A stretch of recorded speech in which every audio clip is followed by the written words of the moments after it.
Je m'appelle Zoa, j'habite donc à La Plaine et j'étais en train d'écouter la radio comme d'habitude et d'un coup j'entends la nouvelle comme quoi il y a des effondrements à rue d'Aubagne. Là je me suis vite habillée, je suis descendue et donc je suis arrivée par le bas de la rue d'Aubagne et les premières images qui m'ont marquée, et ça c'est vrai que je n'oublierai pas, c'est des jeunes qui cherchaient après Simona, après Julien, et ils appelaient au téléphone, sinon ils ne sont pas là-bas, vu l'heure, ils sont peut-être en cours, etc. Et après, il y avait des personnes qui étaient là, qui cherchaient Oulema. Et après, il y a beaucoup de monde qui est arrivé et tout, et on ne savait pas trop, ça avait l'air irréel. Et de loin, on apercevait donc des amonts de terre, et on avait l'impression que c'est pas vrai, quoi, qu'il n'y a pas pu avoir des gens dans ces immeubles sont tombés. Ça, c'est vraiment, pour moi, c'était les premières images qui sont gravées dans ma mémoire. Bonjour, je suis Nassera Benmarnia, marseillaise, citoyenne engagée et active dans un parti politique. Le matin des effondrements des immeubles de la rue d'Aubagne, j'ai reçu un coup de fil de mon mari qui m'avertit qu'il y a eu cet effondrement. D'Aubagne, évidemment, je pense aux gens que je connais dans cette rue. Je quitte mon travail et je me précipite rue d'Aubagne. Et je vois l'ampleur de cette catastrophe. Et à un moment donné, on a été à la mairie, le 1er 7e. On s'est dit on va aller là-bas pour voir s'ils ont besoin d'aide.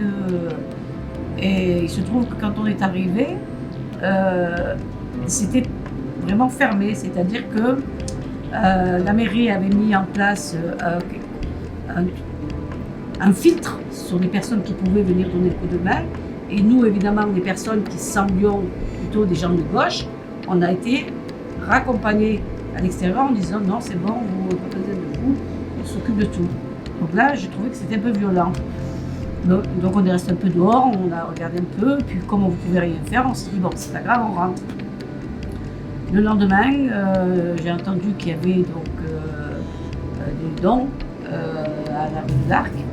C'est pas loin de chez moi, j'ai trié plein d'affaires, je suis descendue pour les amener.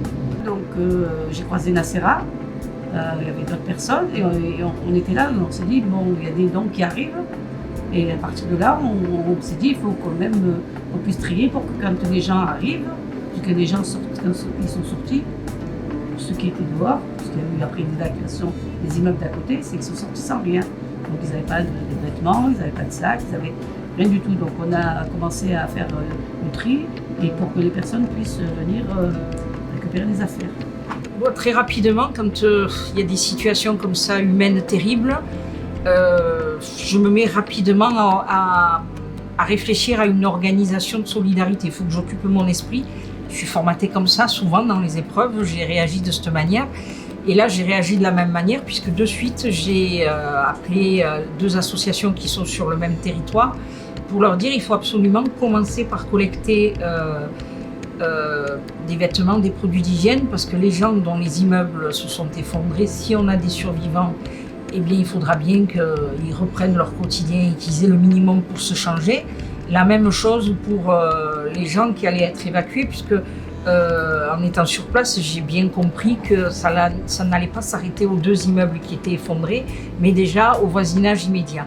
Donc c'est ça ma première demi-journée, c'est rapidement appeler Hervé qui est à l'association située rue d'Aubagne, c'est très rapidement essayer de retrouver des gens que je connaissais qui étaient dans l'immeuble pour la sortie d'école, puisque c'était juste au moment où il y avait la rentrée des classes, les enfants venaient d'être déposés à l'école.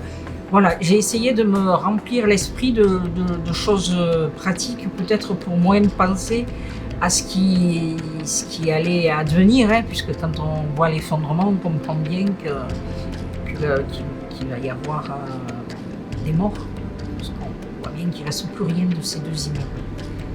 Voilà pour la première journée. Très rapidement, la solidarité se déclenche dans Noailles. Donc j'entends parler d'une réunion qui va avoir lieu le surlendemain à la rue de l'Arc, donc sur ce même périmètre. Et évidemment, j'y vais, puisqu'entre-temps, les collectes et les redistributions, tout s'est mis en place très rapidement. Choqué dans le bon sens, la solidarité. C'est-à-dire que les personnes qui sont venues amener des dons ne sont pas venues avec des choses qu'ils ont pris dans leur armoire. Et il y a des gens qui ont acheté du linge, qui ont acheté des couettes, qui ont acheté des draps, qui ont acheté des couvertures, qui ont acheté des vêtements, qui ont acheté des produits d'hygiène et qu'ils ont amenés. Et ça, je trouve que c'est quand même la chose qui pour moi est la plus importante par rapport à la solidarité. Après, par rapport à la mairie, je trouvais choquant la non-réaction de la mairie par rapport à ce qui s'est passé. C'est-à-dire qu'on a vu passer le maire, tout ça, mais il n'y a pas eu de message de condoléances, il n'y a pas eu... on n'a pas senti que cette population-là, elle était soutenue par cette équipe municipale. Et ensuite, au niveau de l'État aussi. Il y a eu une grande générosité, un grand élan de générosité, de solidarité qui s'est constitué, qui s'est créé. Et en même temps, moi qui ai organisé pas mal d'opérations humanitaires, j'ai vu qu'en même temps, dans tout cet élan, il y avait un grand brouhaha et une grosse désorganisation. C'est que les gens étaient ballottés de droite à gauche sans trop savoir. Même si la mairie avait rapidement mis en place un accueil au niveau de la mairie de secteur, qui était la plus proche, puisqu'il n'y avait que la Canebière à traverser. Mais même là, c'était un bazar sans nom. Il n'y avait pas d'enregistrement des familles, il y avait... voilà, je crois que tout le monde a été en état de choc et que rien ne s'est organisé, si ce n'est de la solidarité citoyenne, puisque l'organisation qu'on pouvait attendre de l'institution a mis très longtemps à être efficace, puisqu'on voit que d'ailleurs, même un an après, le compte n'y est pas. Mais en tout cas, sur la semaine d'urgence, c'était une véritable catastrophe, hein, de présentation de condoléances qui n'est pas faite de manière institutionnelle aux familles des victimes, aux familles de victimes qui ne sont pas accompagnées. Enfin, nous, on a accompagné des familles pour lesquels le minimum n'a pas été fait, c'est-à-dire de les accompagner vers la morgue pour reconnaître les corps. Ils n'ont été accompagnés en rien.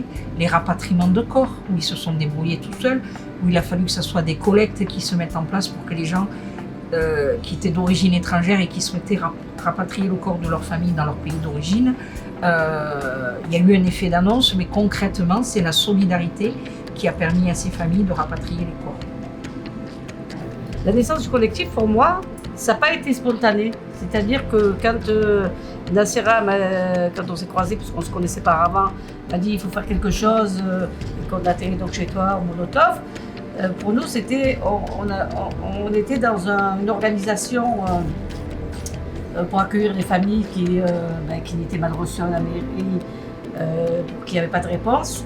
Et on n'était pas encore dans le collectif, on était dans l'urgence. Dans l'urgence, oui. Et puis ça n'allait pas durer longtemps. Voilà. Ça ne devait pas durer longtemps. C'était le temps que les institutions se ressaisissent et mettent des choses en place. Nous, on s'est imaginé que ça allait durer quelques semaines, nos permanences. C'est-à-dire, dans l'urgence, de quoi est-ce que les gens aient à se changer, qu'éventuellement organiser une cagnotte, comme je disais tout à l'heure, pour les rapatriements de corps, les veillées, les frais courants urgents. Mais on ne s'imaginait pas qu'un an après, on serait encore tous les lundis après-midi au Molotov à orienter des familles, à accompagner des familles et encore en être à trouver des vêtements, des meubles, des produits d'hygiène, enfin le truc qui nous paraît être le plus simple.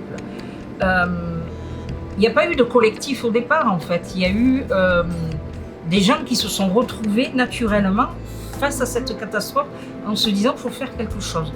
Et puis, d'étape en étape, on s'est retrouvés avec des gens qu'on connaissait, comme avec Zora, des gens qu'on ne connaissait pas du tout. Et puis, cette solidarité aussi s'est créée en interne dans le collectif. Et puis, face à l'inaction institutionnelle, nous, on a été obligés de se spécialiser. Donc, du coup, la commission juridique, on a besoin des avocats. Donc, il y a une des membres, des militants, des bénévoles, je ne sais pas comment on peut les appeler, qui dit « mais moi je connais le syndicat des avocats de France », d'autres qui connaissaient des assistantes sociales, d'autres des psychologues. Ça s'est organisé au fur et à mesure, comme ça, sans se vanter, mais je pense qu'au niveau de ces groupements d'individus, on a été plus rapide à s'organiser dans de l'efficacité, c'est-à-dire de dire voilà, on va faire des permanences, les parcours de vie doivent être retracés parce que les gens sont déjà suffisamment en souffrance pour pas ce qu'ils aient à rappeler tout le temps leur histoire. Ce que ne faisait toujours pas à la mairie. C'est-à-dire que les gens, s'ils avaient 5 interlocuteurs à la mairie, il fallait qu'ils recommencent 5 fois leur histoire. Nous, très rapidement ici, on a organisé avec un classeur avec des bouts de papier. Et tout doucement, je dirais de semaine en semaine, au bout de 2 mois où on a commencé à réfléchir collectivement. Mais je pense qu'entre novembre et fin décembre, il n'y avait pas encore de collectif parce qu'on a toujours travaillé dans l'urgence, puis même jusqu'en février. Et puis ça nous a même créé des problèmes en interne à nous, de relations entre les militants et les bénévoles. Parce que comme on répondait toujours à une urgence, il fallait tout de suite, sans se concerter, qu'on réponde et donc se créer des actions à côté d'actions selon les spécialités. Mais on ne prenait jamais le temps parce qu'on n'avait pas ce temps-là. On avait le temps pour organiser les marches, on avait le temps pour organiser les campagnes d'accueil social, on avait du temps pour organiser les collectes de vêtements. Mais on n'avait jamais le temps, au final, de se retrouver entre nous pour se poser et de se dire pourquoi on fait lien ensemble. Et je crois que ça a été au début de l'année que ça a commencé à avoir un réseau de fidèles qui dure. Le collectif pour moi, c'est d'abord les permanences. Moi, je dis d'abord les permanences. Pour moi, c'est important parce que c'est vrai que c'est pas assez vu de l'extérieur. Ça commence maintenant à se voir. C'est que la permanence qu'on a mis en place ici au Molotov, où on accueille les personnes pour les accompagner dans leurs droits, dans leur accès aux droits, pour voir comment on pouvait les accompagner dans leur démarche, etc. Ensuite, la permanence juridique, c'est le lien qui nous ont permis, entre autres, de travailler sur la charte. C'est aussi de là où sont parties les discussions, mais c'est ça qui en parlera un peu mieux, sur les réunions des institutions. Et petit à petit, si tu veux, il y avait comme des commissions. Donc on va dire la commission des délogés, il y avait la commission communication, il y avait d'autres. Il y avait Ancrage, qui eux travaillaient sur des actions. Donc c'était plusieurs groupes qui étaient à côté et qui à un moment donné se sont dit on est le collectif. Voilà, donc c'est toutes ces petites actions qu'on peut dire qui sont le collectif. Je pense qu'on a commencé un peu à parler d'un collectif vraiment quand effectivement on a commencé à construire la revendication. Et la revendication elle s'est construite quand on a commencé à se retrouver face aux institutions et qu'on a compris qu'on n'aurait pas de réponse institutionnelle, puisque eux-mêmes répondaient à l'urgence. On s'est retrouvé face à des gens qui étaient là uniquement pour répondre à l'urgence, et parfois ça nous déstabilisait aussi un peu à nous, c'est qu'ils attendaient des solutions, que ce soit nous qui apportions les solutions. Donc les premières réunions courant décembre, on avait des élus, on avait des représentants de l'État qui nous disaient mais comment faire les choses, qui comprenaient la colère, puis il y a eu les différentes marches. La colère, le fait que les gens trouvaient que ça n'allait pas assez vite, que les gens étaient abandonnés à eux-mêmes dans des hôtels, qu'il n'y avait pas d'accompagnement psychologique, ce qui nous semblait être le b.a.-ba d'une organisation de solidarité, ben, il n'y avait pas. Et donc ils étaient là, ils attendaient qu'on leur propose des choses. Alors nous forcément, ça nous mettait en colère, en disant enfin d'où on part. Vous êtes représentant de l'État, vous êtes vous représentez le premier magistrat de cette ville et vous attendez que nous vous expliquions qu'il faut qu'il y ait des psychologues qui se rendent dans les hôtels où les gens sont depuis 3 semaines abandonnés. Il faut que nous vous expliquions que, outre le fait qu'ils étaient dans des appartements, dans des immeubles dangereux, il y en a d'autres qui restent dans des appartements insalubres. Enfin, tout ça, il nous semble que vous le savez. Et donc, on a commencé là à construire cette revendication citoyenne sur le droit au logement digne pour tous. C'est là que a commencé à vraiment, de mon point de vue à moi, se construire l'idée d'un collectif. C'était presque à la limite nous qui donnions la feuille de route à l'institution. Et donc ça nous a beaucoup perturbés, mais en même temps ça nous a donné un bon coup de fouet pour nous organiser comme un collectif, mais qui n'était pas un collectif de personnes qui savent, puisque très rapidement ici au Molotov, je crois qu'on était déjà là début décembre, on a fait nos assemblées des délogés. Donc on voulait que ça parte de la parole des délogés. Parce que même nous, on ne voulait pas se poser comme étant ceux qui savent mieux que tout le monde. Donc on avait besoin, y compris quand on allait en négociation à la préfecture ou à la mairie, de prendre avec nous des représentants des délogés qui se choisissaient tous les mois ici au Molotov, qui désignaient 2 personnes qui, par rapport à la collecte des paroles des autres délogés, pouvaient porter leurs revendications face à l'institution. Et je pense vraiment qu'il nous a fallu 3 semaines, 1 mois pour que vraiment il y ait cette notion de collectif qui soit du coup vraiment présente. C'était plus une union de citoyens comme ça qui avaient envie d'être humains. Non, c'était du coup construire une parole et construire une revendication. Moi je dis le collectif, c'est un regroupement de personnes avec des identités et des parcours de vie différents. Et c'est ça qui fait la richesse de ce collectif. C'est quoi ce collectif? C'est de l'efficacité. Moi je pense que on est passé à ce 5 novembre quand même nous a permis de faire un échange de compétences, mais surtout d'apprendre à travailler en confiance. Parce qu'on était beaucoup de citoyens, on se connaissait du quartier ou d'engagement qu'on avait pu avoir les uns et les autres sur différentes actions. Mais c'était apprendre, y compris nous-mêmes, à travailler ensemble, se faire confiance, construire des revendications, dire aux politiques, à l'institution, ben non, vous n'allez plus faire comme vous voulez faire, c'est nous qui allons exiger des choses et l'obtenir. Si vous ne voulez pas le faire, on l'obtiendra par la force citoyenne. Toutes ces marches à Marseille, les 3 qu'on a fait là sur la fin de l'année, ont montré que les citoyens il y a vraiment une étape qui voilà, il y a quelque chose qui s'est passé, et y compris nous, on a appris à travailler puisqu'on est soit engagé dans des partis, dans des syndicats où on a lutté les uns contre les autres et tout, ou même nous on s'est dit stop. On va arrêter toujours de dire « Ah mais moi je porte des valeurs plus pures que les tiennes et donc tais-toi, c'est moi qui sais ». On a appris aussi à mettre un bémol sur les choses un peu extrêmes qu'on pensait et de se dire voilà, qu'est-ce qu'on veut? Un logement digne pour tous, on veut qu'il n'y ait plus jamais ça. Donc jusqu'où on est prêt à aller pour le construire ensemble, pour la construire ensemble, cette revendication. Et je crois vraiment que le 5 novembre a déclenché quelque chose chez les citoyens marseillais et j'espère que ça va durer. Par rapport à que ce soit la mairie, les élus, et je vais même jusqu'au niveau de l'État, je pense que là, ils nous ont montré leur visage, qu'on connaissait déjà, c'est le mépris des classes populaires. Parce que pour moi, si c'était dans le 8e arrondissement, je pense que la mairie et l'État auraient réagi autrement. Là, on était vraiment dans un quartier très populaire, avec des gens qui sont d'origine diverses. C'est vrai qu'il y avait un mélange social. Pour certains, c'était un choix d'habiter là, pour d'autres, non, puisque beaucoup de personnes habitaient dans des logements insalubres et payaient des loyers exorbitants à des marchands de sommeil. Et donc, je pense qu'ils ont été en dessous de tout. Moi, très honnêtement, je suis assez égaliste et puis, comment dire, j'ai foi au genre humain.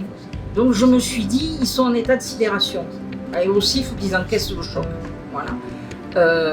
Donc je me suis dit, bon, il y a des choses qui leur échappent. Très honnêtement, j'ai cru que ça tournait autour d'un état de choc. Mais finalement, effectivement, je pense que c'est rajouté à ça du mépris de classe. C'est parce que c'était des pauvres, des gens issus des bobos, des gens qui votent très à gauche, qui ne font pas partie soit de l'électorat de cette majorité. Donc il n'y avait pas d'effort à faire puisque de toute façon, c'est pas leur électorat. Soit parce qu'ils sont étrangers qui votent pas, soit parce que ils n'ont pas la construction citoyenne pour dire voilà, on peut faire de la pression, soit parce que de toute façon c'est un vote qui nous est pas acquis, donc voilà, on va pallier à l'urgence, on va construire une communication favorable à la solidarité. Ils ont essayé de surfer sur la vague Marseille tous solidaires, mais la colère citoyenne était tellement profonde qu'ils n'ont pas testé longtemps le coup de la com en disant Marseille tout solidaire, là, tu vois, Marseille Espérance, Marseille multiculturelle. Marseille multiculturelle en colère l'a montré 20 000 personnes dans les rues de Marseille, au balcon du maire, du premier magistrat, au pied de la préfecture pour dire ça suffit, plus jamais ça. Donc ils ont très rapidement compris. Et puis après, on nous a montré l'inefficacité des services à ne pas savoir répondre. C'est quand même assez scandaleux de voir que mettre en place un accompagnement psychologique, il faut que ça soit la pression populaire. Mettre en place une solidarité pour sortir les gens des hôtels et les mettre dans des appartements où une vie de famille est plus adoptée, c'est encore la solidarité marseillaise qui a fait qu'on l'a obtenue. Parce qu'il y a des citoyens qui se sont organisés, qui ont fait un état des lieux du quotidien des familles évacuées, qu'à partir de là, on a construit une charte, qu'à côté de là, c'est joué aussi une solidarité des journalistes quand même, qui ont bien servi cette cause, qui pour une fois aussi ont pas fait une com, ont vraiment cherché des portraits de familles qui vivaient dans l'errance à Marseille depuis plusieurs semaines. Voilà, nous, moi en tout cas, très honnêtement, cet engagement, je me suis dit, il y en a pour quelques semaines, puisque après, la solidarité nationale va jouer et les gens vont retrouver un quotidien, et bien pas du tout. Puisqu'encore une fois, aujourd'hui, on a 3700 délogés, on en a encore qui sont livrés à eux-mêmes et on est encore à rappeler qu'on a signé une charte il y a 4 mois, que les gens sont à souffrance psychologique, que les enfants, enfin on voit quand même, on fait encore une rentrée scolaire où l'éducation nationale ne met rien en place pour accueillir des enfants qui vivent à l'hôtel ou qui ne sont encore pas dans leur maison. On refait encore une année scolaire qui va être gâchée pour les enfants. Je peux dire. On est fatigués quand même, nous. Alors j'imagine quelle est la fatigue des familles qui le vivent vraiment. Parce que nous, on est fatigués de voir cette souffrance, on est fatigués de baliser le désert, on est fatigués. Donc vraiment, souvent, moi, quand je reviens des permanences ou que les copines m'appellent parce qu'il y a telle famille qui est dans la nature et qu'il faut qu'on essaye encore de trouver une solution. Hier encore, à appeler une élue sur le portable pour dire vous ne pouvez pas foutre une famille avec des enfants en bas âge dehors en leur disant le matin, il n'y a plus de prise en charge, débrouillez-vous. Donc on obtient pour 48 heures et puis après au bout des 48 heures, évidemment, on se dit qu'il faut qu'on trouve une solution. Là, on a obtenu jusqu'au 11 novembre. Mais c'est tous les jours comme ça, qu'on soit présent au Molotov ou dans notre propre travail, emploi, où tu reçois des textos ou en même temps tu es en train de bosser sur tes dossiers, tu es en train de cogiter à trouver une solution, à répondre aux copines, appelle un tel ou avec un tel. Et ça, c'est pas possible, c'est pas acceptable. Il y a un lieu qui est fait pour ça quand même. Voilà. Mais à part ça, c'est nous qui perturbons le vivre ensemble marseillais. Non, mais moi je dirais pas le maire, il ne faut pas focaliser sur le maire, sur les institutions générales, elles sont toutes défaillantes. L'aide sociale, c'est le conseil départemental, le logement, c'est la métropole. Enfin, je veux dire, il n'y en a pas une qui a répondu. On peut dire, oui, par contre, c'est vrai qu'on n'a pas parlé de l'ARS, l'Agence régionale de santé, qui a réagi au mois de mars, alors que les effondrements ont eu lieu le 7 novembre. Et on l'a rencontré au mois de juillet. Et nous avons rencontré au mois de juillet, qui sont venus demander à nous, donc à nous, les collectifs du 5 novembre, comment on peut faire pour travailler avec eux.